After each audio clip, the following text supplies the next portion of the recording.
한 주일 동안 잘 지내셨습니까? 교회 소식 전하겠습니다. 지금 코로나19 감염 확산 방지를 위한 사회적 거리두기 1.5단계 상황입니다. 교회 출입할 때 꼭 발열 체크하시고요. 그 다음에 명부 기재 꼭 해주시기를 바라겠습니다. 또 그 담당자가 없을 때는 080 전화번호가 있으니까 그 내용으로 꼭 해놓으시기 바랍니다. 그리고 언제 또 다시 우리가 온라인 상황에서 예배드리게 될지 모른다는 것 늘 기억하시고 유튜브와 좀 친해지시기 바랍니다. 새벽 예배, 수요 예배, 주일 예배 유튜브로도 진행을 하고 있으니까 혹시 주일 낮 예배를 드리지 못할 상황을 대비해서 유튜브와 가까워질 수 있도록 해주시기 바랍니다. 가정의 달 이벤트 오늘 마감입니다. 가족 사진, 가족 사행시 지키 오늘 하고 있는데 여러분들이 제출을 하셨는데 혹시 아이고 오늘까지는 안 되고 내일까지는 가능해요 라고 말씀하시는 분들은 이성진 목사님께 직접 얘기를 꼭 해놓으시기 바랍니다. 그래서 우리가 좀 많이 참여를 해서 몇 가지 목적이 있는데 우리 교회 공동체 식구들을 좀 더 서로 알아가는 목적도 있고요. 또 좀 뭔가 이렇게 좀 서로 가정에 대해서 생각할 수 있는 시간들을 좀 가지려고 합니다. 뜻밖의 황호윤 장로님 같은 경우도 막 터키 그다음에 포항 그다음에 평택 이렇게 다 3원 방송 4원 방송을 해가지고 가족 사행시를 만드시고 그러시더라고요. 그래서 좀 열심히 하시는 분들은 되게 열심히 하셨습니다. 오늘이라도 늦지 않았으니까 좀 집에 가셔서 준비를 하시고 또 영상 촬영하는 게 어려우신 분들은 사행시만 제출을 하시고 그 내용을 좀 목사님이 찍어드릴 수 있도록 여러분 할 테니까 그 방법들은 여러분들께서 많이 참여해 주시기 바랍니다. 그리고 다음 주일부터 30일까지 전시를 하도록 하고요. 전시도 오프라인 온라인 다 하려고 합니다. 그래서 1층 로비 및 친교실에서 하도록 하고 사진도 영상으로 담아서 사행시도 영상으로 담아서 집에서도 유튜브로 볼 수 있도록 그렇게 하도록 하겠습니다. 시상은 이번에는 각 기관장들께서 그리고 그 목회자 2분 그리고 지금 장로님 4분 이렇게 그분들이 심사위원으로 하도록 하는데 공정성을 기하려고 심사를 맡은 분은 자기 거에 점수를 줄 수가 없습니다. 네, 그렇게 하도록 했습니다. 그래서 공정하게 할 수 있도록 또 상금도 좀 넉넉하게 좀 진행을 할 수 있도록 하려고 합니다. 많이 참여해 주시기를 바라겠습니다. 오늘 오후에 중앙교회 명예 장로, 명예 권사 추대식이 있습니다. 그리고 이번 주 금요일 작은 교회를 위한 코칭넷 모임이 우리 교회에서 있습니다. 우리 교회가 10교회를 책임지고 함께 기도하고 또 후원하고 또 그분들과 함께 말씀을 나누고 이런 역할들을 하고 있습니다. 여러분께서 기억하시고 다를 때 늘 기억을 못하지만 코칭넷 모임 있는 날만은 여러분들께서 해당되는 교회를 위해서 같이 기도해 주시기를 바라겠습니다. 그리고 우리 교회가 이사 온 지 11년이 됐는데 건축한 지 11년이 됐는데 작년에 목사관을 이사를 하고 바로 소예배실 확장 공사를 해야 되는데 여러 가지 여건상 하지 못했다가 이번에 하려고 합니다. 여러분 기억하시고요. 그래서 소예배실이 너무 좁아서 5줄밖에 안 돼서 너무 가까워요. 그래서 좀 확장을 하면은 지금보다 한 반 정도 좀 넓어질 겁니다. 대충 따져보니까 한 60% 정도 넓어질 거라고 그렇게 예상을 합니다. 그래서 여러분들에게 말씀을 드리는데 이번 주 오늘 당회를 하고 결정을 하면은 빠르면은 다음 주 주일 지난부터 공사를 하도록 그렇게 하려고 합니다. 좀 같이 기도해 주시고요. 좀 잘 깔끔하게 예배 드려서 진행될 수 있도록 해서 수예배실을 잘 활용하시도록 그렇게 부탁을 드리고 제 생각은 이럴 때 우리가 함께 헌금을 좀 하는 게 좋겠다 제가 그렇게 생각을 했습니다. 그래서 뭐 이렇게 어려울 때 많이 하는 건 아니다 하더라도 우리의 마음 가는 만큼씩 우리 교회니까 그렇게 하는 게 좋겠다 싶어서 제 생각은 16일 날 헌금하는 날로 잡으려고 그렇게 생각을 하고 있습니다. 그래서 좀 십시일반 하는 심정으로 여러분들께서 동참해서 리모델링 헌금에 동참을 해주시면 고맙겠습니다. 우리 앞뒤 옆에 있는 믿음의 식구들과 함께 인사하겠습니다. 주님의 이름으로 사랑합니다. 주님의 이름으로 사랑합니다. 우리 다시 한번 인사하겠습니다. 기쁨으로 예배드립시다. 다 같이 묵상 기도하심으로 주일 낮 예배 하나님께 드리겠습니다.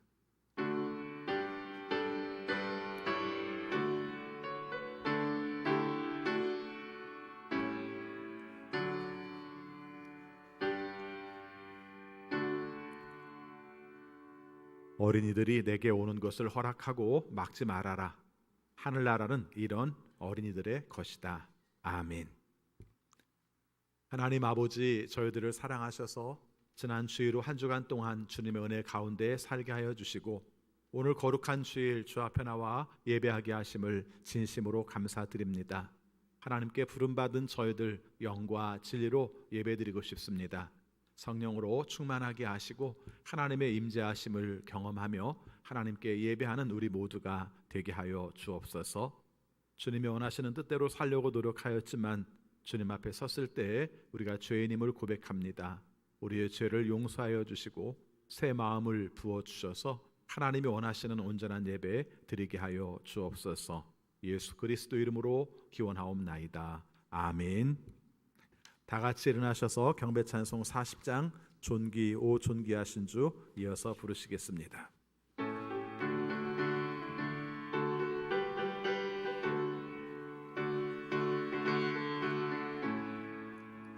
찬송으로 보답할 수 없는 큰 사랑 주님께 영광 할렐루야.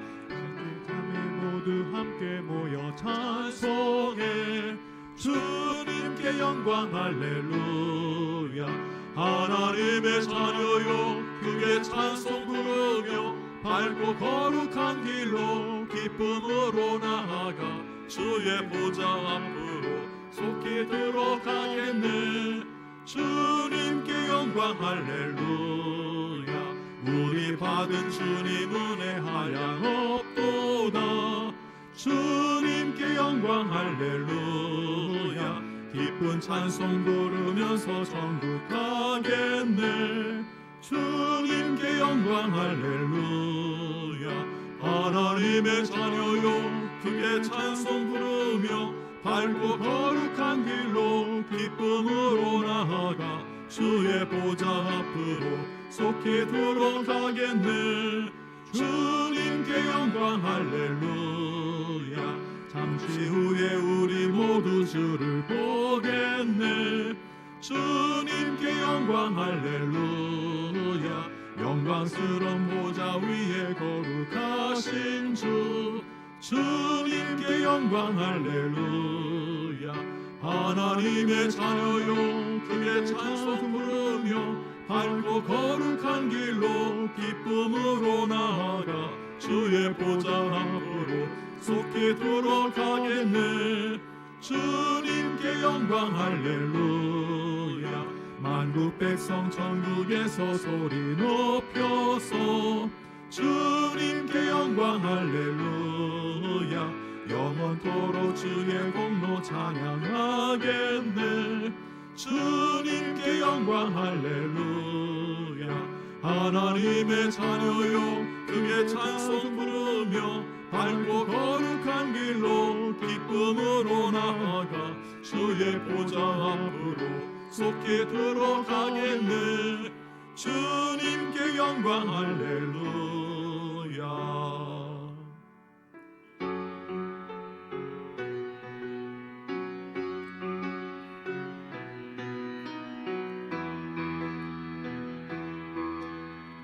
존귀호 존귀하신 주 감사 찬양과 경배 다 받으실 주님. 존귀호 존귀하신 주 감사 찬양과 경배 다 받으실 주님. 찬양 할렐루야. 보좌 위 어린 양께 우리 경배하며 영광 돌리네. 할렐루야. 우리 왕께 영광 주는 승리의 용사 또 만유의 주. 존귀 오 존귀하신 주 존귀 오 존귀하신 주 감사 찬양과 경배 다 받으실 주님. 존귀 오 존귀하신 주 감사 찬양과 경배 다 받으실 주님. 찬양 할렐루야. 보좌 위 어린 양께 우리 경배하며 영광 돌리세. 할렐루야.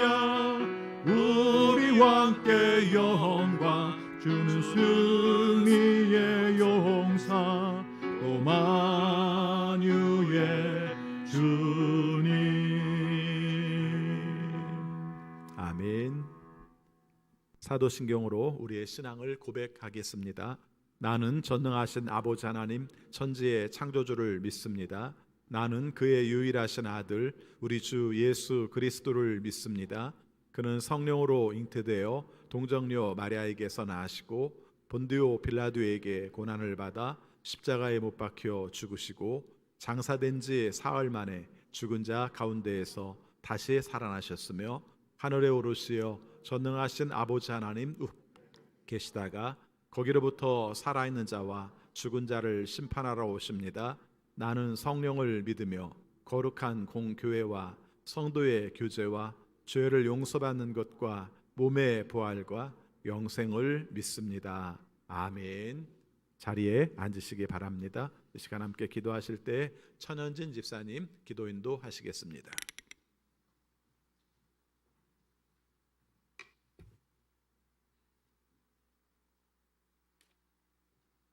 하나님 아버지, 오늘도 주 앞에 나와 예배 드릴 수 있도록 인도해 주심에 감사드립니다. 하루하루 고된 삶 속에서도 하나님의 자녀임을 잊지 않고 주님의 뜻대로 살기 원하는 마음을 주셔서 예배의 자리에서 하나님을 만날 기대감을 안고 나왔습니다. 성령님의 충만하심으로 이곳에 있는 우리를 감싸주셔서 주님의 마음을 알게 하여 주시고 주께 영광 돌리는 삶을 살 수 있는 저희가 될 수 있도록 인도하여 주시옵소서. 주님의 은혜로 하나님의 자녀된 권세를 받아 이 세상 사는 동안 주님 가신 발자취를 온전히 따르고 싶지만 늘 두 마음이 싸웁니다. 하나님의 뜻을 알면서 모른 척한 적도 있고 시작도 하기 전에 포기한 적도 있고 열심히 따르다 실망하고 좌절한 적도 있습니다. 주님, 우리의 작고 연약함을 용서하여 주시고 그럼에도 불구하고 우리를 포기하지 않으시고 믿어주시는 하나님의 사랑으로 다시 또 일어나 주의 길을 걷고 주의 뜻을 따를 수 있는 자녀 되게 제자 되게 도와주시옵소서. 주님, 주의 어린 자녀들을 기억해 주시옵소서. 배움의 시기, 몸과 마음, 믿음이 자라나야 하는 시기에 코로나19로 인해 많은 것들을 공급받지 못했고 누릴 수 없었고 잃어버린 시간들이 너무 안타깝습니다. 코로나 때문에 믿음이 연약해진 자녀들이 다시 하나님 앞에 나와야 할 때 힘을 얻게 하여 주시고 하나님을 더욱 의지하며 이전보다 더 뜨겁게 하나님을 알아가는 마음이 될 수 있도록 인도하여 주시옵소서. 교사들에게도 더욱 힘을 주시고 교사의 사명을 주님의 사랑으로 감당할 수 있도록 도와주시옵소서. 선교사로 파송된 주의 자녀들도 기억하여 주시고 위험한 상황 속에서 지켜주시옵소서. 말씀을 전할 수 있는 환경을 허락하여 주시고 건강한 몸과 마음으로 감사함으로 주의 일을 감당할 수 있도록 도와주시옵소서. 그리고 주님께서 기뻐하시는 열매를 많이 맺을 수 있도록 인도하여 주시옵소서. 육신의 질병과 갑작스런 사고로 치료를 받으며 회복에 대한 소망함으로 주님의 치유의 손길을 기다리는 자녀들에게도 함께해 주시옵소서. 나음의 은혜, 회복의 은혜를 누릴 수 있도록 주님 은혜를 베풀어 주시옵소서. 주님의 말씀을 듣기 원합니다. 그리고 주님의 뜻대로 살기 원합니다. 이 시간 우리 모두 목사님을 통해 들려주시는 말씀 속에서 살아계신 하나님을 만날 수 있도록 성령님 역사하여 주시옵소서. 목사님에게도 주님의 마음으로 말씀을 전하실 수 있도록 성령님 처음부터 끝까지 인도하여 주시옵소서. 우리를 위해 죽으시고 다시 살아나셔서 소망을 주시는 예수님의 이름으로 기도드렸습니다.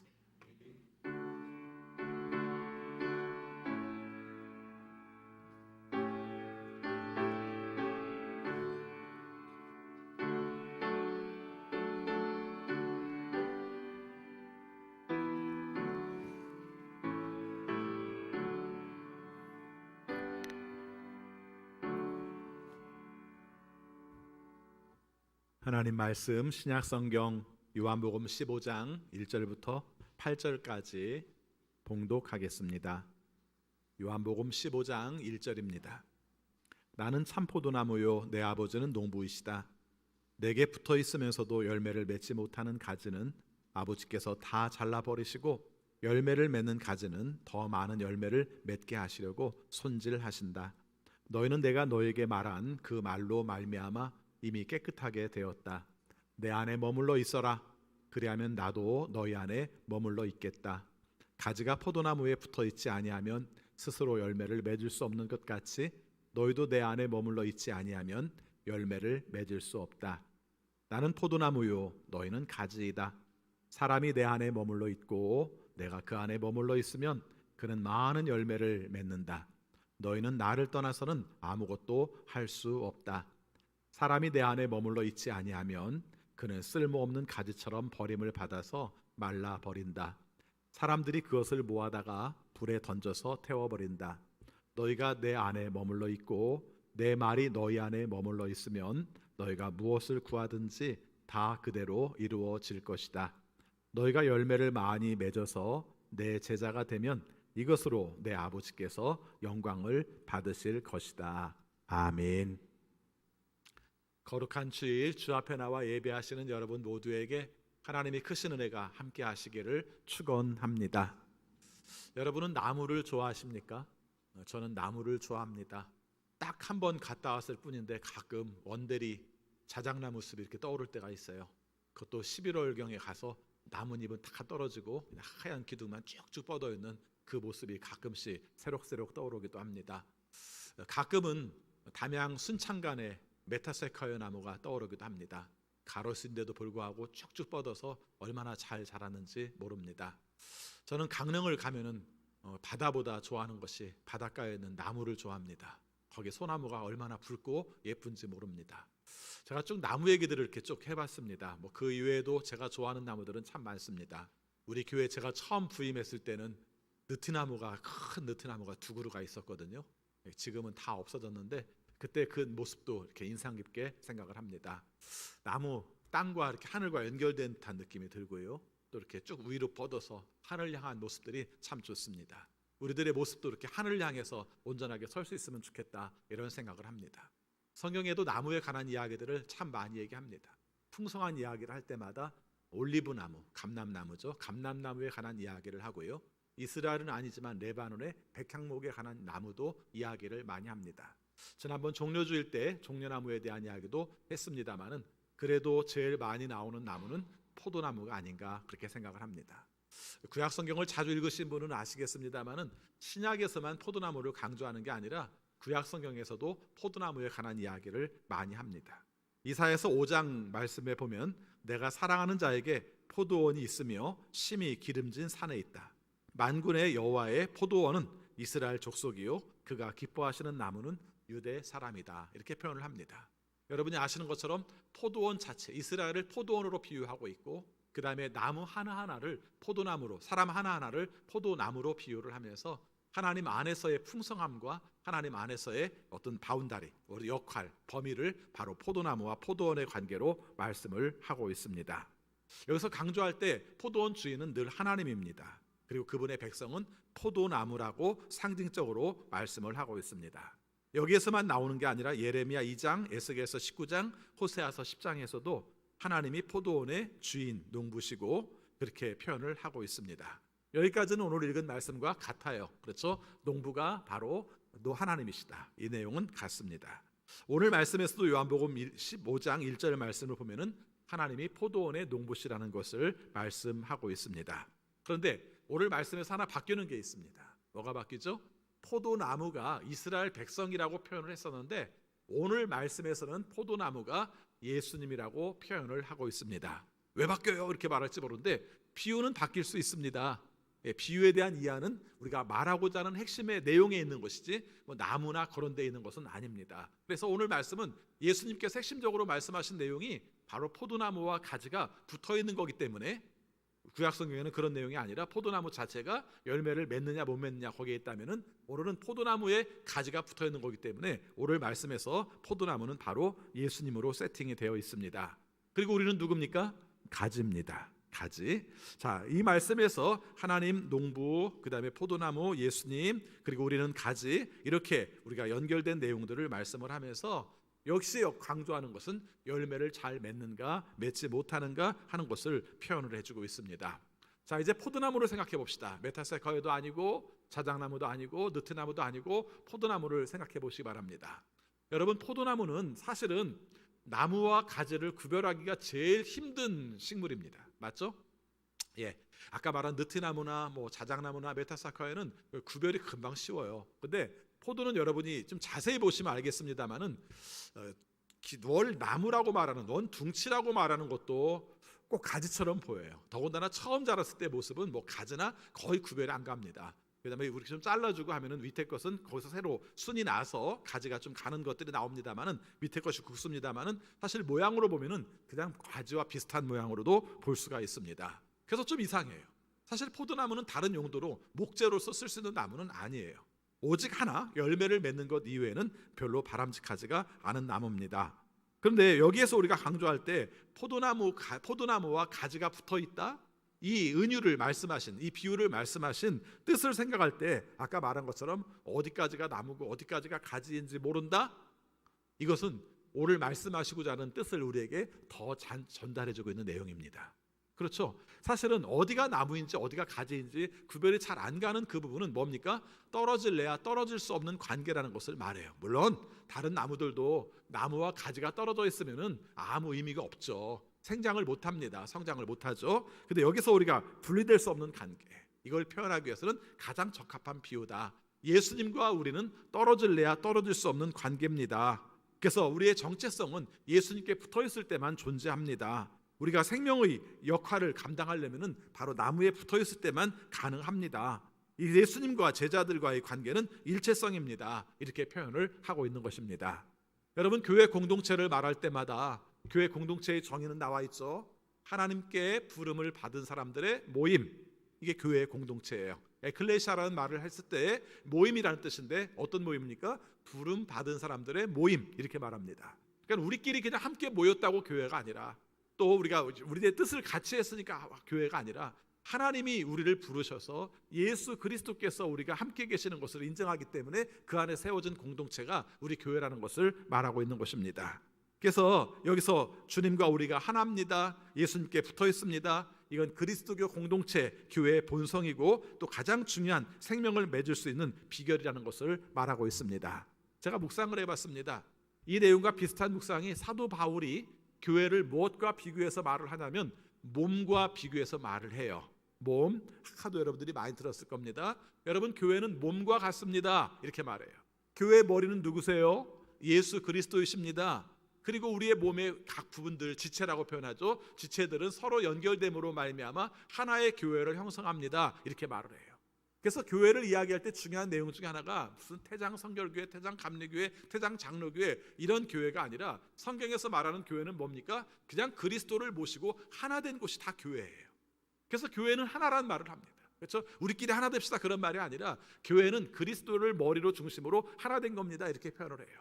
근데 사도 바울의 이야기를 제가 좀 가볍게 여겨서 그런 게 아니라 오늘 말씀을 하려고 좀 대비시켜 보면 사실은 지체는 각각의 역할들이 다르죠. 그렇죠? 예. 눈의 역할과 발의 역할, 손의 역할, 그리고 코의 역할, 귀의 역할, 그리고 발가락 역할들이 서로 다릅니다. 뭐 불필요한 존재는 하나도 없어요. 다 필요한 존재입니다. 그러나 때에 따라서는 어떤 것이 더 큰 영향력을 미치기도 하고 더 작은 영향력을 미치기도 하죠. 특별히 손가락 자체가 10가락이 다 있다 할지라도 그것저것 사용되는 입장 속에서는 그 내용들이 달라질 수가 있다는 것입니다. 그래서 다양한 차이가 존재하고 또 우리가 때에 따라서는 어떤 역할들이 더 크게 느껴지는 것들도 있다는 것입니다. 그런데 오늘 말씀하신 가지라는 말을 썼을 때는 그게 있어요, 없어요? 없어요. 그냥 가지는 가지일 뿐이에요. 그렇죠? 다만 중요한 건 붙어 있는 게 중요할 뿐이에요. 오늘 우리의 삶 가운데 나는 손과 같은 역할을 해, 나는 발과 같은 역할을 해, 예, 그런 교회론의 이야기를 할 때는 그 말씀이 필요해요. 근데 그 말씀 이전에 더 중요한 건 뭡니까? 예수님이라는 나무에 우리가 붙어 있는 게 더 중요하다는 겁니다. 뭔 역할을 말하기 전에 먼저 예수님께 붙어 있는가를 먼저 늘 생각하시기 바랍니다. 여러분, 나의 존재는 예수님께 붙어 있을 때만 의미가 있는 거예요. 우리가 자꾸 독립적으로 생각하고 내 자신의 어떤 높고 낮음과 연결해서 생각하려고 하면 여기서 가장 중요한 문제가 뭡니까? 바로 나무와 가지의 분리 문제가 생길 수가 있다는 것입니다. 그래서 저는 오늘 이 말씀을 읽으면서 이런 생각도 해봤습니다. 오늘 말씀에 본다면 여기서 강조하는 것은 아닙니다만은 외견상 중요한 내용 중에 하나가 뭐냐면은 사실은 차별이 없다는 거예요. 그렇죠? 위계가 없다는 거예요. 그렇죠? 여러분 그 위계라는 게 우리가 사는 사회에서도 많이 없어졌다고 합니다만 있지 않습니까? 그렇죠? 다른 사람이 나한테 뭐라고 하면 네가 나이가 몇 살 이거 다 위계잖아요. 그렇지 않습니까? 이런 것들이 사실은 오늘 말씀 속에서 중요하지 않게 뭐라고 오직 나무와 가지에 붙어있는 것만 얘기를 한다는 것입니다. 평등해요. 어떻게 본다면 신앙 공동체의 특성과 연결되어서 말할 수 있는 겁니다. 인종, 성별, 신분 이런 것들에 따라서 차별을 했던 고대 세계 속에서 예수님이 살던 세계가 그런 세계니까 그런 세계 속에서 뭐라고 말합니까? 아니요, 인종이 중요하지 않아요. 성별이 중요하지 않아요. 신분이 중요하지 않아요. 예수님께 붙어있는 거가 중요해요. 이게 교회예요. 이렇게 선포를 한 거예요. 여러분 우리가 생각할 때는 지금 너무 당연한 얘기입니다만은 사실은 50년 전만 해도 60년 전만 해도 미국의 교회에서 흑인 모이는 교회와 백인 모이는 교회가 구별되어 있었던 걸 아시지 않습니까? 이런 성경 말씀이 시대가 2000년이 지났음에도 불구하고 우리의 삶 속에 적용하는 과정 속에서 그런 모순들을 가지고 사는 것이 우리들의 모습이라는 겁니다. 오늘 이 말씀을 통해서 우리가 늘 가볍게 여기지 말았으면 하는 것은 교회는 굉장히 평등을 중요하게 여겨요. 공정을 중요하게 여겨요. 특별히 모든 사람들이 다 하나님 앞에 나와 기도하는 집이라고 생각하는 이 부분들을 중요하게 여기고 있다는 것입니다. 그래서 그 세계 속에서 유대인과 이방인이 따로 구별되지 않습니까? 구별되지 않습니다. 철학하는 사람들과 무식한 사람들이 따로 구별되지 않습니다. 주인과 종이 따로 구별되지 않습니다. 하나님의 자녀들은 우리가 하나님의 자녀라는 내용으로 말미암아 함께 받아들이고 함께 역할을 감당하는 게 바로 교회입니다. 이렇게 말씀을 하고 있습니다. 살면서 다른 사람을 좀 낮추어 보고 싶다든가 내가 저 사람보다는 좀 높다고 생각을 하다든가 어떤 역할에 있어서 저 사람보다는 내가 좀 대단한 존재라고 생각한다든가 이런 마음이 들 때마다 최소한 신앙 가운데서는 우리는 다 예수님께 붙어있는 존재입니다 라는 것에 중요한 마음들을 가지시기 바랍니다. 이게 안 되면 어떻게 돼요? 오늘 말씀에 보니까 무서운 말씀이 나옵니다. 자, 그 얘기는 좀 뒤에 하기로 하고요. 여러분 오늘 읽은 말씀을 함께 읽으면서 제일 많이 나온 단어가 뭔 줄 아십니까? 모르기도 쉽지 않아요. 하도 많이 나와서. 오늘 말씀은 1절부터 8절까지만 읽었습니다만은 이 포도나무 이야기가 17절까지 이어지거든요. 15장 1절부터 17절까지 이어지는데 그 중에서 제일 많이 나오는 단어가 뭐냐면 머물다, 머물며, 머물다. 이 머물다라는 단어가 제일 많이 나왔습니다. 예전 성경에는 거하다라는 단어로 썼던 내용입니다. 자그마치 1절부터 17절까지 11번이 이 머문다는 이야기가 나오고 있습니다. 물론 단어가 많이 나온다고 꼭 중요한 건 아닙니다만 오늘 말씀에서는 1절부터 8절까지 말씀 속에서 제일 중요한 단어가 머문다는 단어가 맞습니다. 여러분이 머문다는 단어는 어떤 뜻을 가지고 있는가? 이 말씀을 하기 전에 2절에 보면 이런 말이 나옵니다. 2절 같이 읽습니다. 내게 붙어 있으면서도 열매를 맺지 못하는 가지는 하고 말할 때 붙어 있다라는 것과 머물다라는 나오는 단어가 똑같지는 않습니다. 이 단어가 달라요. 그러니까 이 붙어 있다는 것은 뭔가 이렇게 나무와 이것이 어떤 물리적으로 딱 붙어 있는 것들을 말을 한다면 이 머문다고 말하는 것은 수용성이 포함돼요. 내가 받아들이는 게 포함돼요. 내 의지가 포함돼요. 그래서 예수님이 나를 받아들이고 내가 예수님을 받아들인다는 내용을 말해요. 말하고자 하는 것은 똑같아요. 사실은 나무에 가지가 붙어 있는 것은 그런데 나무에는 가지가 붙어 있는 게 맞잖아요. 원래부터 무슨 의지와 노력이 필요한 게 아니라 그래서 이것을 표현할 때 예수님께서 표현할 때 머물다라는 단어를 쓰신 이유는 우리가 받아들이는 것이 필요해요. 원래 그냥 붙어있다고 단어를 써도 돼요. 근데 그냥 저절로 붙어있고 떨어지고 내 마음대로 하는 것이 아니라 원래 자연적으로 하는 것이 아니라 자기의 의지가 포함되어 있기 때문에 머물다는 단어를 쓰고 있는 것입니다. 그래서 의식적으로 수용하고 의식적으로 받아들이고 이런 관계, 주님과 우리의 관계가 이런 관계라는 것을 말씀하고 있습니다. 여러분은 주님을 받아들이고 사시는 관계입니까? 우리가 이 질문을 끊임없이 해야 돼요. 기독교의 진리는요, 가장 기초적인 진리가 가장 마지막까지 가져가야 될 진리예요. 그렇죠? 여러분 주님으로 말미암아 구원받은 걸 믿으세요? 아멘.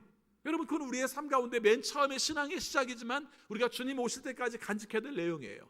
여러분이 구원받은 걸 어떻게 아세요? 하나님께서 우리가 죄인인 것을 아시고 예수 그리스도를 보내심으로 말미암아 예수 그리스도로 인하여서 우리의 죄가 다 용서받게 하셨어요. 그분의 죽으심으로 죄의 대가를 지불하게 하셨어요. 그래서 제가 죄를 벗어나게 되었어요. 그래서 하나님의 자녀가 되었어요. 예수님의 부활로 말미암아 우리는 새로운 생명을 가지고 사는 사람이 되었어요. 가장 기초적인 진리예요. 이것을 우리가 받아들이는 거예요. 수용하는 거예요. 예수님은 그 조건으로 하나님의 뜻을 따라 우리를 사랑하시기 때문에 우리를 받아들이겠다고 말씀하셨다면, 우리도 마찬가지로 예수님이 우리를 사랑하시는 걸 알아서 예수님의 뜻을 따라서 예수님이 원하시는 삶대로 살겠습니다라는 머무른 역사가 우리에게 필요한 거예요. 그래서 오늘 말씀에 보면은 예수님이 내 안에 머물고 내가 예수님 안에 머무는 상호적인 내용들을 포함해요. 이것이 잘못된 교리로 가게 되면은 우리가 서로 상호 협력, 상호 노력으로 인하여서 우리가 협력 구원을 이룬다 이렇게 표현하는데 그건 아닙니다. 그 뜻이 달라요. 그 뜻이 다릅니다. 주님께서 우리를 위하여 먼저 죽으심으로 말미암아 우리를 구원하셨을 뿐이고, 우리는 그 가운데서 우리가 주님을 영접한 거예요. 그러니까 우리의 힘으로는 구원받을 수 있는 방법이 없어요. 그러나 주님께서 우리를 구원하시기 위해서 손을 내미셨을 때 그 손을 잡는 사람들마다 주님 앞에서 구원을 받는 거죠. 이게 바로 오늘 머문다는 말씀을 통해서 말씀하고 있는 것입니다. 그럼 어떻게 머뭅니까? 여러분, 주님께서 원하시는 말씀을 듣고 주님이 원하시는 뜻대로 살고 주님이 원하시는 가치를 따라 살면 이게 주님과 우리가 함께 머무는 관계라고 표현을 하고 있는 것입니다. 그런데 오늘 말씀에 보니까 머물기만 하면 될 줄 알았어요. 근데 머물기만 하면 되는 것이 아니라, 붙어있기만 하면 되는 것이 아니라 조금 차이가 있다는 것을 발견하게 됩니다. 여러분, 2절 말씀 다시 보겠습니다. 2절 같이 있습니다. 내게 붙어 있으면서도 열매를 맺지 못하는 가지는, 물어봅시다. 여러분, 이 가지는 붙어 있어요? 안 붙어 있어요? 붙어 있습니다. 그렇죠? 여러분, 우리가 이 말씀을 잘 아는 것 같은데 우리가 착각하는 내용 중에 하나가 가지가 나무에 붙어 있지 않으면 열매를 맺지 못하고만 생각을 하지, 2절 부분에 있어서 붙어 있음에도 불구하고 열매를 맺지 못하는 나무가 있다는 것을 우리가 놓칠 때가 많아요. 그런데 오늘 보니까 2절 말씀에서는 가지가 나무에 붙어 있어요. 그런데 열매를 맺지 못해요. 왜 못 맺는지는 안 나와요. 자, 오늘 이 이야기를 하면서 아까 제가 나무 얘기를 했습니다만은 제가 나무를 너무 좋아하면서도 나무 키우는 일은 제가 못해요. 나무만 못하는 게 아니라 다른 것도 잘 못해요. 식물에 대해서. 왜 그런 줄 아세요? 뭐 일머리가 없어서 못하기도 합니다만은 그보다 더 큰 이유가 있어요. 자르는 게 너무 힘들어요.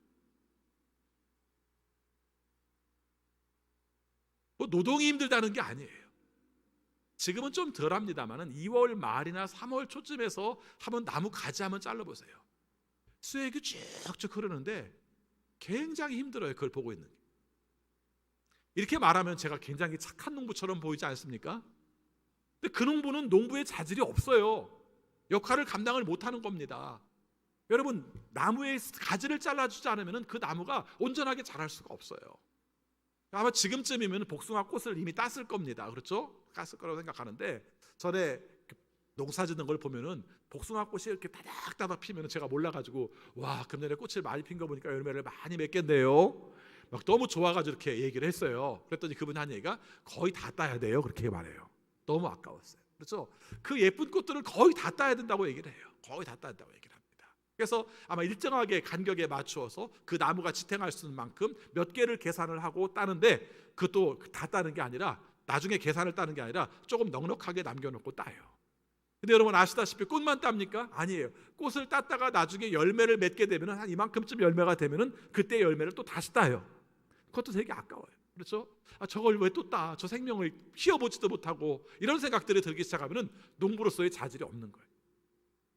그러다 보니까 그것을 겪어내는 것이 쉽지가 않아요. 근데 오늘 말씀에서는 그 부분을 강조를 하고 있어요. 2절 말씀 다시 보겠습니다. 내게 붙어 있으면서도 열매를 맺지 못하는 가지는 어떻게 해요? 아버지께서 다 잘라버리시고, 이 표현을 합니다. 이 말씀 잘못하면 또 오해의 여지가 있어요. 그러면 목사님, 그러면 내가 가지가 붙어 있는데 나는 열매 맺지 못하기 때문에 잘려야겠네요? 왜 이렇게 꼭 안 좋은 쪽에다 여러분을 집어넣습니까? 여러분, 때에 따라서는 잘리는 경우도 있어요. 여러분의 삶이, 여러분의 의지가 잘리는 경우도 있어요. 그래서 여러분이 교회 공동체에서 잘려야 되는 사람으로 생각은 하지 마세요. 주님께서 우리를 구원하실 때 자르기 위해서 구원하신 게 아니에요. 다만 온전한 공동체가 세워지는 과정 속에서, 온전한 열매가 맺는 과정 속에서 가지가 잘라야 될 가지도 있다고 말씀을 하신 거예요. 오해하려고 작정을 하면, 마음속에 서운하려고 작정하면 이런 말씀들이 다 걸릴지 모르지만 그런 뜻이 아니에요. 여러분, 근데 오늘 그 말씀 뒤에 나오는 내용 중에 또 하나가 있어요. 여기 보니까 열매를 맺지 못하는 가지는 자른다고 그랬어요. 다 잘라버린다고 그랬습니다. 자, 그 다음 보겠습니다. 같이 읽습니다. 열매를 맺는 가지는 더 많은 열매를 맺게 하시려고 손질하신다, 이렇게 표현을 해요. 여러분, 우리가 생각할 때는 보통 이렇게 대꾸를 하면 가지를 맺지 못하는 열매는 잘라버리고, 그 다음에 열매를 맺을 수 있는 가지는 남기고, 이렇게 표현할 것 같지 않습니까? 그래야 서로 대꾸가 되지 않아요? 근데 오늘 말씀을 보면은 우리가 열매를 맺지 못하는 가지는 잘라내고, 그 다음에 열매를 맺을 수 있는 가지는 어떻게 해요? 손질한다는 것입니다. 손질을 어떻게 하나요? 또 자르죠. 사실은 자르는 내용이 단어는 달라요. 지금 말한 자른다는 것이 단어가 다르기 때문에 여기서는 그냥 자르는 것만 표현하는 것이 아니라 손질한다, 뭐 깨끗하게 한다. 그래서 예를 들면 뭐 넝쿨이 밑으로 내려 있는 것을 위로 이렇게 묶어주는 거라든가, 순을 이렇게 접어주는 거라든가, 아니면 조금 그 상태 속에서 죽은 가지들을 잘라준다든가, 이런 것들을 다 깨끗하게 한다, 손질한다로 표현을 하고 있는 겁니다. 여러분, 근데 사실 이것도 쉽지가 않지 않습니까? 우리가 가지채 잘라버리는 것도 힘들지만 때에 따라서는 내게 나 있는 순을 자르고 내 삶 속에 지탱되고 내가 있고 싶은 대로 땅바닥에 있고 싶은데 이렇게 억지로 꺾어서 위에다가 이렇게 묶어서 놓는 상태도 쉬운 건 아니죠. 그런데 이걸 누가 하십니까? 하나님이 하신다는 것입니다. 오늘 말씀 속에서 또 잊지 말아야 될 중요한 내용 중에 하나가 농부가 하나님이라는 것을 잊지 마세요. 여러분, 여러분의 삶 가운데 신앙의 주체가 여러분이 아니라 하나님이라는 걸 잊지 마시기 바랍니다. 내 삶 속에 자꾸 서운해지고 내 삶 속에서 성취하지 못한 것 때문에 힘들어지는 가장 큰 이유가 어디 있겠는가? 하나님께서 우리의 주인이시라는 것, 하나님께서 우리의 삶을 움직이신다는 것, 이것을 우리가 인정하지 않을 때 우리의 삶이 굉장히 거칠고 힘들다는 것입니다. 그거 인정하세요. 사실 우리의 삶이 굉장히 어려운 이유가 내 뜻대로 안 돼서 힘드는 거예요. 그렇지 않습니까? 사실은 내 뜻대로 되는 게 중요한 게 아니라 하나님의 뜻대로 되는 게 중요한 거예요. 사실은 처음부터 이야기는 그렇게 시작되었어요. 포도나무에 가지가 붙어있는 것도 사실은 내 뜻대로가 중요한 게 아니라 여기 포도나무의 의지가 중요한 거예요. 마찬가지로 내가 가지이지만 잘리는 것과 순을 접어주는 것과 손질을 하는 내용도 농부에 달려있는 것이지 내가 달려있는 것이 아니라는 거예요. 여러분, 우리가 이런 말이 어떻게 들릴지 모르겠습니다만 여러분은 여러분의 인생을 스스로 가지치기를 할 수 있습니까? 여러분은 여러분의 인생에 있어서 불편한 줄 알면서도 어떤 똑바른 방향을 위해서 스스로 이끌어갈 수 있는 능력이 있습니까? 있는 것처럼 보이죠. 근데 오히려 의외로 지나온 삶들을 돌아보면은 내 의지와 관계없이 꺾이고 잘리고 내 삶 속에서 접어주고 이렇게 한 부분 가운데서 성장한 것이 우리들의 모습이 아니라는 것입니다. 그럼 우리가 인정할 게 있습니다. 뭐예요? 하나님이 농부시다. 하나님이 주관자시다. 하나님의 뜻에 의해서 우리는 움직여 사는 것이라는 것을 표현해주고 있는 것입니다. 자, 오늘 이 말씀을 읽으면서 중요한 내용이 있습니다. 사실은 우리가 중요한 것이 있습니다. 앞에서도 말씀을 드렸습니다마는 포도나무는 다른 용도는 별로 쓸모가 없어요. 포도나무의 중요한 용도는 어디에 있습니까? 열매 맺는 데 있다는 것입니다. 그런데 오늘 말씀을 잘 읽어보면 열매가 뭐라는 얘기가 안 나와요. 그렇죠? 예, 열매가 뭐라는 얘기를 안 나와요. 그래서 우리 나름대로 생각합니다. 여러분들이 먼저 이렇게 머릿속에 제가 설교 안 해도 먼저 이렇게 그림을 그리지 않습니까? 여기서 열매는 전도 열매다 이렇게 생각하기도 합니다. 글쎄요, 포함될 수도 있겠죠.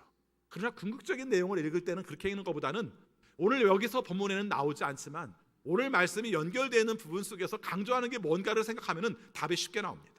여러분, 오늘 이 말씀은요 독립적으로 나와 있는 말씀이 아니라 요한복음 13장에서 예수님께서 십자가에 죽으시기 전날 밤 제자들과 함께 발시는 장면이 나와요.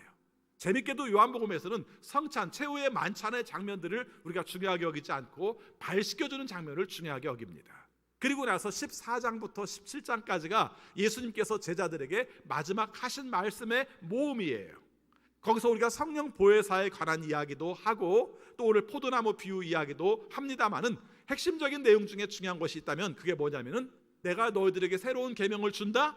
그 계명은 딱 두 가지야. 그것은 바로 하나는 하나님을 사랑하는 것이고 하나는 이웃을 사랑하는 거야. 이 말씀의 핵심이에요.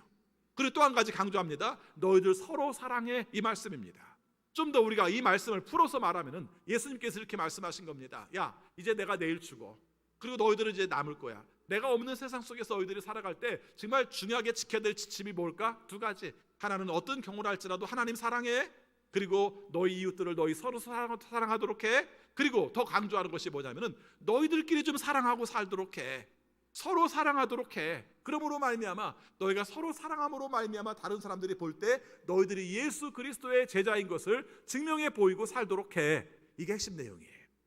이게 14장부터 17장까지 전체적인 내용 속에서 흐르는 내용이고, 이것을 하기 위해서 성령 보혜사를 보내주신다고 말씀을 하셨다면 여기서 강조하고 있는 열매는 뭐겠습니까? 사랑이라는 거죠. 사실은 이 말은 이렇게 되는 겁니다. 예수님께서 우리를 받아들이셨어요. 예수님께서 우리를 받아들이기 위해서 스스로 죽으셨습니다. 그게 사랑이었어요. 그 사랑을 유지하고 그 사랑을 공급받아서 그 사랑으로 살아가는 삶이 바로 우리가 열매 맺는 삶이라고 말씀을 하고 있어요. 사랑의 방법은 굉장히 다양할 겁니다. 오늘 본문의 또 하나 내용이 요한일서 4장의 내용인데, 거기서는 심하게 이렇게까지 말합니다. 보이지 않는 사람을 사랑하지 않으면서, 보이는 사람을 사랑하지 않으면서 보이지 않는 하나님을 사랑한다고 말하는 것은 거짓말입니다. 이렇게까지 세게 얘기해요. 동일 저자가, 요한이 같은 입장 속에서 우리가 주님의 사랑으로 받아서 사랑으로 사는 것이 우리의 삶 속에 마땅합니다. 그래서 우리가 사실은 사랑을 받은 존재로 사는 겁니다. 사랑을 나눔으로 말미암아 예수님이 내 안에, 내가 예수님 안에 머물러 있는 것을 경험하며 사는 겁니다. 이렇게 표현을 하는 겁니다. 사도 바울은 이것도 좀 다르게 표현하잖아요. 사도 바울은 성령의 열매도 9가지로 얘기를 하고 있고, 성령의 은사도 여러 가지 종류를 구별하면서 어떤 때는 가르침 중심으로, 어떤 때는 영적인 은사를 중심으로 몇 가지씩 얘기를 하는데, 오늘 예수님께서 말씀하신 내용은 붙어 있어? 그럼 열매 맺어. 그 열매의 내용은 뭐야? 예수님이 너희들에게 주는 걸 너희들이 맺으면 돼. 이 말씀이 우리에게 주는 핵심적인 말씀이라고 표현하고 있는 것입니다. 여러분, 그 부분을 늘 기억하시기 바랍니다. 아버지가 농부다. 농부가 움직이는 것에 따라서 우리의 삶은 각각 다르게 된다, 이렇게 표현을 합니다. 자, 그런데 오늘 말씀에서 이 말씀이 아픕니다. 자, 2절 말씀을 다시 한번 보겠습니다. 같이 읽습니다. 내게 붙어 있으면서도 열매를 맺지 못하는 가지는 아버지께서 다 잘라 버리시고, 이렇게 말씀을 하고 있습니다. 여러분, 오늘 여기서 강조하는 말이 제거한다는 거 아닙니까? 솎아준다는 뜻이죠. 그런데 이 솎아주고 그 제거하는 내용 자체가 우리의 삶 속에서 얼마나 필요한가를 강조하고 있습니다. 오늘 우리의 신앙 가운데서도 제일 어려운 것 자체가 그거 같아요. 내가 알고 있는 것, 내가 생각하는 것, 거기에서 벗어나지를 않으려고 해요. 그렇죠? 여러분, 늘 새롭게 받아들이세요. 하나님의 말씀을 늘 새롭게 보시기 바랍니다. 무슨 새로운 교리를 찾으라는 게 아니라 지금 하나님이 나에게 말씀하시는 내용들을 살피며 살라는 거예요. 다른 것들이 바뀌는 것 따라서 움직이는 것이 아니라 하나님께서 내 삶 속에서 말씀하시는 뜻을 보면, 성령의 조명을 받게 되면 내가 잘라버릴 부분들이 무엇인가를 구별하면서 살 수 있도록 되는 겁니다. 이게 잘 안 되면 그냥 살려고 해요. 그렇죠? 내버려 두면 그냥 가려고 해요. 우리 모든 성향 자체가 내버려 두면 그냥 가려는 성향들을 가지고 있기 때문에 예수님께서 자꾸 잘라주는 부분에 대해서 말씀을 하고 있는 겁니다. 아까 그 말씀을 드렸습니다마는 자르기만 하는 것이 아니라 손질하는 이야기도 나오죠. 자, 뒤에 보겠습니다. 2절 중간에 열매를 맺는 가지는 더 많은 열매를 맺게 하시려고 손질하신다, 이렇게 표현을 합니다. 여러분, 자르는 것과 손질은 차이가 있다고 말씀을 드렸어요. 근데 3절 말씀과 함께 읽어보면 그것도 재밌습니다. 3절 말씀 같이 읽습니다. 너희는 내가 너에게 말한 그 말로 말미암아 이미 깨끗하게 되었다, 이렇게 표현을 합니다. 별로 관련이 없어 보이죠? 근데 2절 후반부 말씀과 3절 후반부 말씀이 밀접한 관계를 가지고 있어요. 여러분, 성경을 보면 이렇게 난회 주가 있잖아요. 뭐 거기다 기억이라고도 써 있고, 그런 내용을 보면은 이런 뜻입니다. 쉽게 말하면은 2절에 손질이라는 단어와 그 다음에 3절에 그 다음에 깨끗하게 되었다는 단어가 사실은 어원이 같은 단어로 쓰고 있다. 더 심하게 말하면 손질한다는 말이나 깨끗하게 한다는 말이 같은 단어로 쓰고 있다, 이런 뜻입니다. 생각해보면 손질하는 것과 깨끗한 게 좀 다를 수도 있고 같을 수도 있겠죠. 어떤 나무에 관한 내용으로 말을 한다면 손질을 함으로 말미암아 깨끗하게 된 생태를 생각한다면 서로 연결될 수 있겠죠. 그런 내용으로 우리가 표현을 한 겁니다. 그런데 3절 말씀의 핵심이 뭔가를 보시기 바랍니다. 우리가 뭘로 깨끗해져요? 내가 너에게 말한 그 말로 말미암아 이미 깨끗하게 되었다라고 말씀을 하시는 겁니다. 여러분, 그런데 이게 요한복음이잖아요. 요한복음의 맨 처음 시작이 뭐로 시작됩니까? 태초에 말씀이 계시니라로 시작했잖아요. 그 말씀이 육신을 입어 이 땅에 오신 분이 예수 그리스도라고 말씀을 하셨잖아요. 그러면 그 말씀이 우리의 삶 속에 선포되어짐으로 말미암아 우리가 다듬어지고 우리가 손질되어지고 우리가 깨끗하게 된 존재가 바로 제자들이라고 말씀을 하고 있는 것입니다. 그냥 된 게 아니라, 붙어있기만 하면 된 게 아니라, 때로는 가지를 쳐내기도 하고 때로는 손질을 하기도 하는데, 그것이 예수님의 말씀으로 말미암아 우리가 다듬어지는 상태를 말하고 있는 것입니다. 여러분 어떤 영적인 깊이를 중요하게 여기는 것도 좋습니다만은 더 중요한 것은 예수님의 말씀으로 나를 자르고 예수님의 말씀으로 나를 다듬는 매일매일의 삶이 되시기를 바랍니다. 그것이 바로 우리가 살아야 될 삶의 모습이죠. 여러분 칼이라는 말을 쓸 수밖에 없잖아요. 깨끗하게 손질하기 위해서 칼을 써야 됩니다. 물론 가위도 있습니다만은 내내 같은 겁니다. 근데 이게 칼이라는 게 언제나 늘 괴로워요. 내 삶 가운데 칼질 당하는 것이 괴로워요. 그렇지만 이 칼질을 하지 않고는 온전하게 살 수가 없어요. 그래서 히브리서 4장에서도 이런 말을 합니다. 하나님의 말씀은 살아있고 그 다음에 활력이 있고 좌우의 날선검 같아서 예리하고 혼과 영과 관절과 골수를 찔러 쪼개기까지 하며 우리의 마음의 생각과 뜻을 판단하기도 한다. 이렇게 말을 합니다. 그 말씀을 칼로 비유하는 경우가 의외로 많아요. 그렇죠? 예, 전신갑주 말할 때도 마찬가지입니다. 말씀의 검 얘기를 하고 있어요. 하나님의 말씀이 우리의 삶 가운데 검이 되어서 칼이 되어서 우리들을 치게 되었을 때 받아들이세요. 그렇죠? 내 것이 날아가는데 어떻게 받아들여요? 아니요. 신앙은 받아들이는 거예요. 내 삶 속에 힘든 그 부분을 받아들임으로 말미암아 우리가 온전하게 세워질 수 있고 우리가 실한 열매를 맺을 수 있다면 이것이 주님 안에서 우리가 살아가는 중요한 비결이라는 것을 말씀해주고 있는 것입니다. 이 말씀보다 더 아픈 말씀도 있어요. 주님께서 말씀하시기를 내가 너희들에게 평화를 주러 온 줄을 생각하지 마라. 내가 너희들에게 검을 주러 왔다. 이 말씀을 하세요. 칼을 주러 왔다는 말씀입니다. 여러분 이런 말씀들은 어떻게 받아들여야 될지 우리가 어떻게 이해해야 될지 힘들 때가 있어요. 실제 하나님의 말씀이 우리에게 다가왔을 때 찌르는 아픔들을 겪는 것도 있고 또 하나님의 말씀대로 살려고 할 때 평화가 아니라 불화로운 내용들도 있게 되었을 때 이것이 우리를 굉장히 힘들게 합니다. 그렇죠? 여러분 성경의 역사가 아니 믿음의 조상들의 역사가 신앙으로 살았기 때문에 모든 것이 행복하더라 해피엔딩? 그렇지는 않잖아요.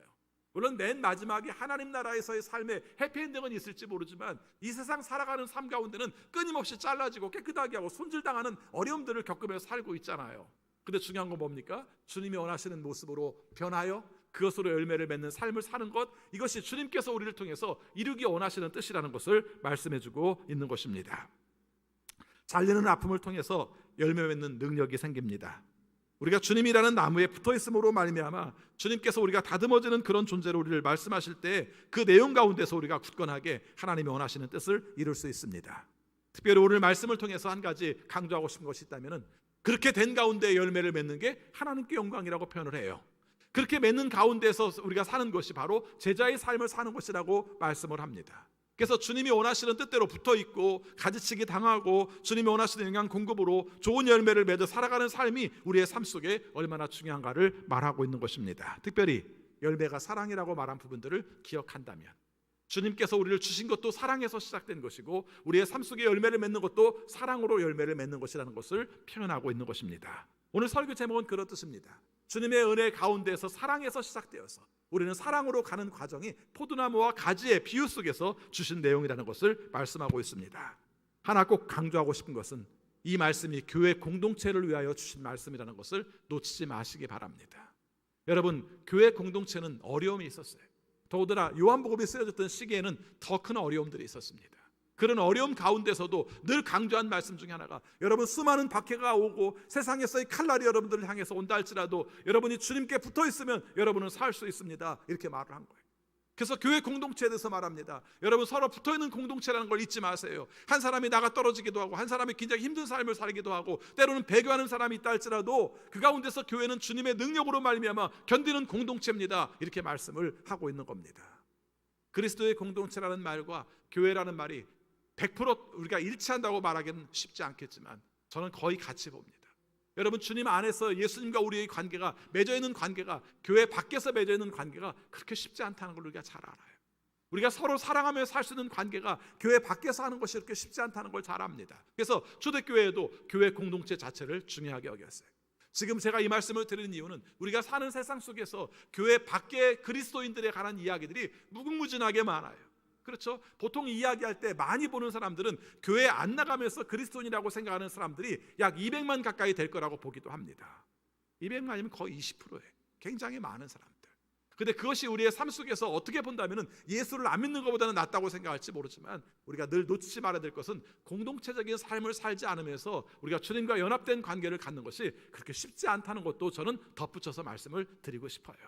그래서 오늘 우리의 삶 속에서 꼭 같이 해야 될 내용 중에 하나가 우리가 함께 있습니다. 서로 역할을 감당합니다. 우리가 함께 붙어있는 가지입니다. 한 나무에서 좋은 열매를 맺는 나무입니다. 우리는 좋은 가지입니다. 이런 믿음들을 가지고 살아갈 때 주님께서 원하시는 좋은 열매를 맺어갈 수 있고, 때로는 힘든 부분도 결국은 뭡니까? 가지치기를 당하는 과정이야. 내 삶 속에 손질을 당하는 과정이야. 이 과정을 통해서 주님께서 좋은 열매를 맺게 하셔 결국은 주님께서 원하시는 좋은 열매 되면 돼.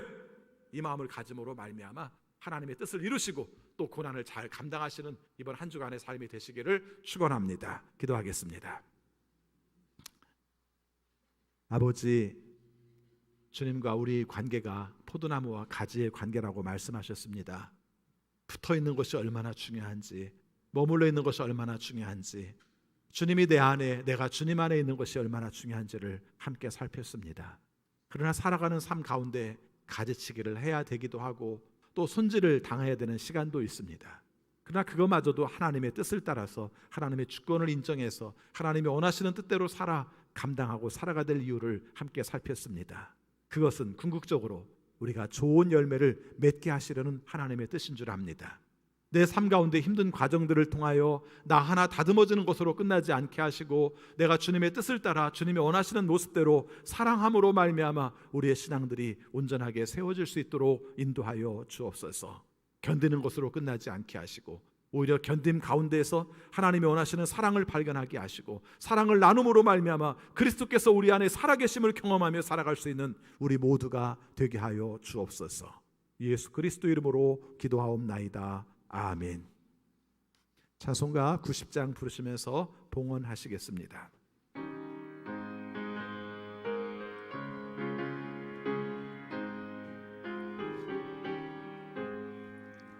주 예수 내가 알기 전 날 먼저 사랑했네. 그 크신 사랑 나타나 내 영혼 거듭나네. 주 내 맘에 늘 계시고 나 주의 안에 있어. 저 포도 비유 같으니 참 좋은 나의 친구. 내 친구 되신 예수님 날 구원하시려고 그 귀한 몸을 버리사 내 죄를 대속했네. 나 주님을 늘 믿으며 그 손을 의지하고 내 몸과 마음을 바쳐서 끝까지 충성하리. 내 진실하신 친구여 그 은혜 내려주사 나 항상 보호하시고 내 방패 되옵소서. 그 풍성한 참 사랑을 네 능히 끊을 소냐. 날 구원하신 예수는 참 좋은 나의 친구. 하나님, 오늘 우리에게 적합한 말씀을 주셔서 우리의 삶을 적용하게 하심을 진심으로 감사합니다. 일용할 양식 주셔서 감사합니다. 건강 주셔서 감사합니다. 가족을 주시고 이웃을 주셔서 외롭지 않게 하셔서 감사합니다.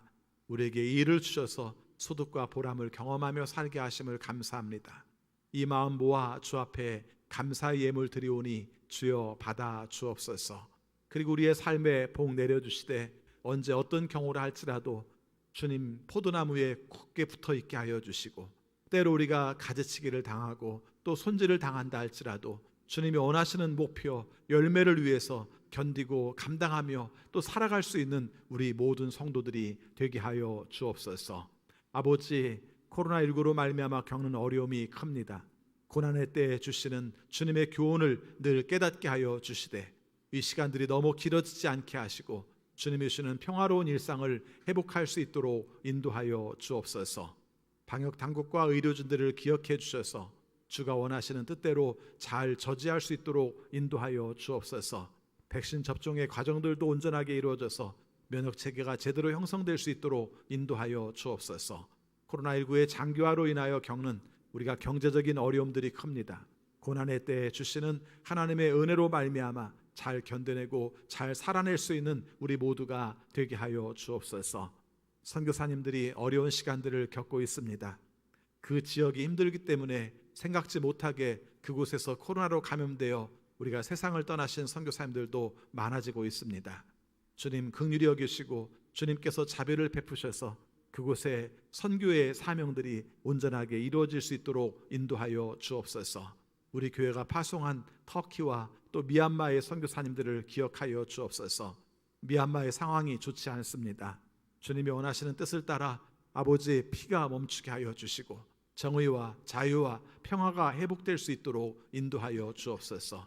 박영호 선교사님 어려운 고비에도 그곳에서 그분들과 함께 기도하고 또 눈물을 흘리고 있습니다. 또 일들이 지속될 수 있도록 비자 연장을 하고 있습니다.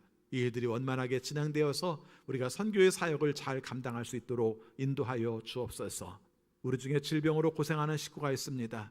뇌경색으로 아버지 우리가 의식이 약한 상태에 있는 우리 집사님을 기억하여 주시고 또 우리가 암으로 말미암아 겪는 고통 중에서 우리가 점점 나아져야 되는데 우리가 희망의 소식을 들을 수 없어서 절망 중에 있는 식구도 있습니다. 기억하여 주옵소서. 항암 치료 받는 과정에서 회복하는 과정 속에서 통증이 없게 하여 주시고 주님께서 회복하게 하여 주시고 재발되지 않게 하여 주셔서 건강하게 일어설 수 있도록 인도하여 주옵소서. 우리 자녀들 중에서 아버지 감염되지 않기 위해서 기도하는 자녀, 그리고 장기 치료를 받으면서 주님의 도우심을 간절히 원하는 자녀들이 있습니다. 우리의 힘으로 될 수 없는 부분들이 많은데 주님께서 친히 도우심으로 잘 극복하고 회복하여 일어설 수 있도록 인도하여 주옵소서. 장애를 가지고 있는 자녀들, 또 재활 치료를 받고 있는 식구들 다 기억해 주셔서 주님의 은혜 가운데 회복할 뿐만 아니라 잘 감당할 수 있는 힘을 허락하여 주옵소서. 어려운 시기를 보내고 있습니다. 그 가운데에서도 분별력이 있어서 잘못된 생각들, 시간들로 낭비하지 않게 하시고 하나님께서 주시는 뜻을 깨닫고 그 사명을 감당할 수 있는 우리 자녀들이 되게 하여 주옵소서. 학업을 위하여 노력할 때 지혜를 주시고 취업을 위하여 기도할 때 주님께서 적합한 직장을 허락하여 주옵소서.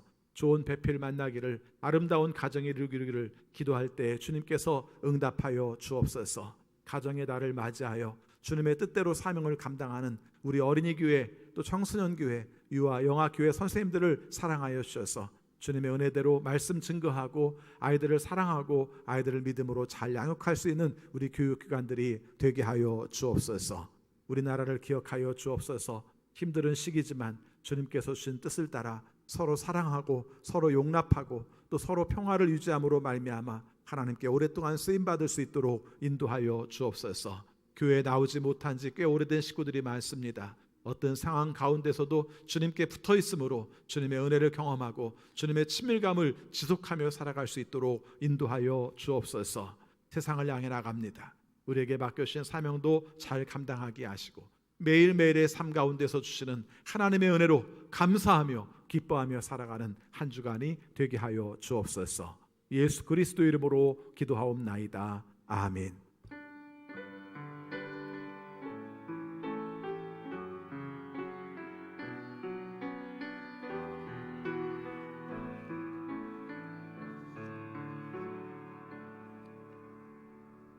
다 같이 일어나셔서 결단의 찬양 부르시겠습니다.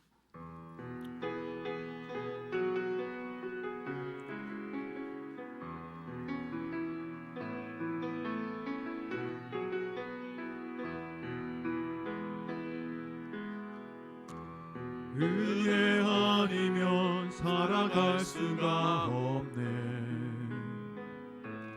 호흡마저도 다 주의 것이니 세상 평안과 위로 내게 없어도 예수 오직 예수뿐이네. 그 신계회 다 볼 수도 없고 작은 고난에 지쳐도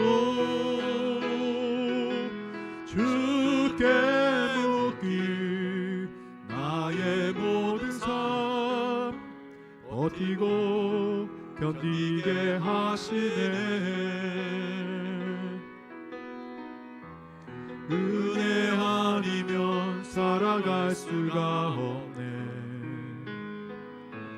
나의 모든 것 다 주께 맡기니 참된 평안과 위로 내게 주신 주 예수, 오직 예수뿐이세.